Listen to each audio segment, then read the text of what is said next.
Rome was shimmering with colors again for the Jubilee of Hope, hosting over 100 confraternities from around the world, gathered in a great procession through the streets of the Eternal City.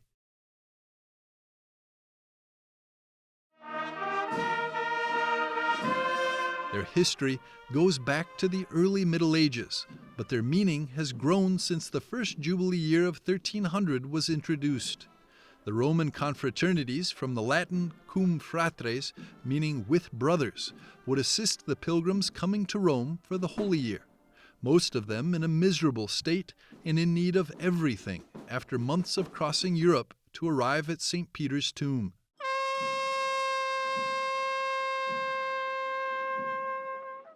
One of the oldest brotherhoods still active over the city of Rome is the Archconfraternity of the Gonfalone, established in 1264.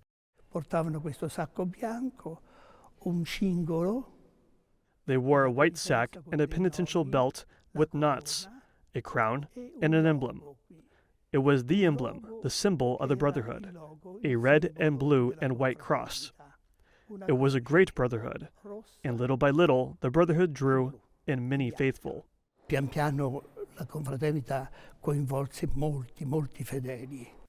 there are more than 50 confraternities throughout Italy that refer to the Confraternity of Gonfalone.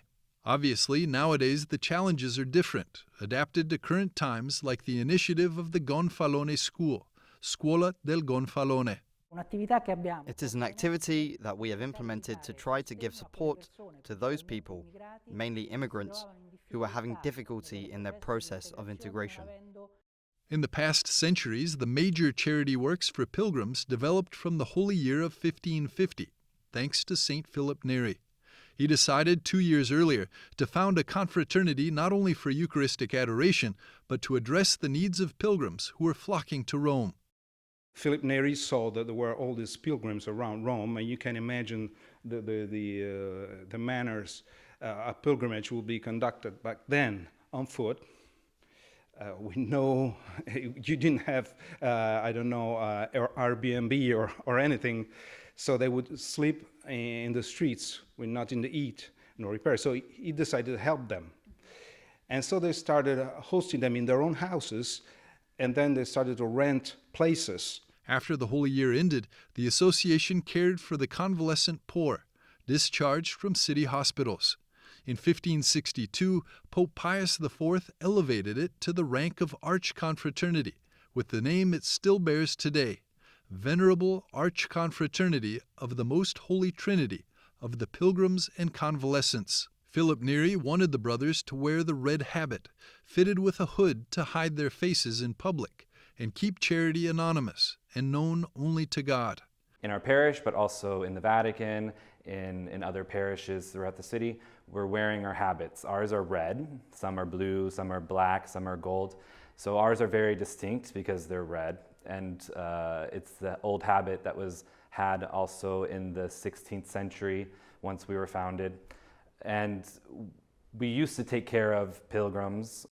Jacob Stein has belonged to this Archconfraternity since 2022.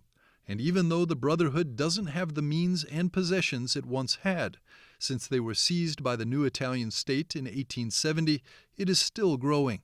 The future of our civilization, of our life, always lays to a certain degree in tradition, because if you have roots, you can grow and you can look at the future. And these are our roots: liturgical life, Eucharistic adoration, the assistance to the splendor of the liturgy, which I think has a great part in attracting people to our confraternity.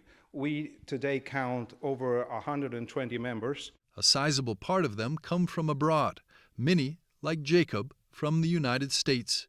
And what inspired me the most about their life in the parish is really the devotion that they have to Saint Philip Neri, and the devotion that they have of taking care now in a different way, but taking care of pilgrims. And especially we're living the Jubilee year right now, and so we're having even a greater vigor in taking care of pilgrims, which is very good for us and for the city of Rome itself.